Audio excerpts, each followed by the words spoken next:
right, Dave, what do we've got here today? Oh yes, we have the PTO Link Quick-Connect system. We're changing the way we connect our tractors to implements. The 540 spline to 540 spline has always been very difficult. You have to push pins, pull back collars, trying to get this aligned and connected. We have 2 interlocking couplers. This goes right on your tractor spline. It's going to cover all that grease. Last time you got to deal with that collar. This goes into whatever implement you have. Push pin, collar, it doesn't matter, that locks in. Last time I got a fool with that pin, which we all hate. So I then take the 4 studs, put it in the teardrop hole. I'm just gonna pop 2 of them in the hole, push it forward. That pin pushes back, I give it a 1/2 inch twist, that locks in place. This is a grade 8 pin, it's got a little locking keeper on there. I put that through both couplers. That prevents any kind of reverse torque.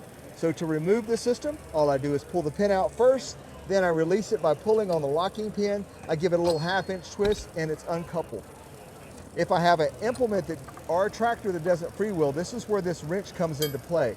I can then just lock it right onto the existing spline here. I can give it a little rotation for connecting, or to uncouple it, put it on this side. That's going to help me rotate bat wings, flail mowers, finish mowers, balers, anything that's hard to rotate if my tractor doesn't freewheel. If I have a heavy shaft like one of those big implements, I would use the PTO Sling. This is designed to go underneath the shaft. It will wrap around your lift arms, just like this. It'll lock onto any size. It's universal. It'll go into no matter what size lift arm you have.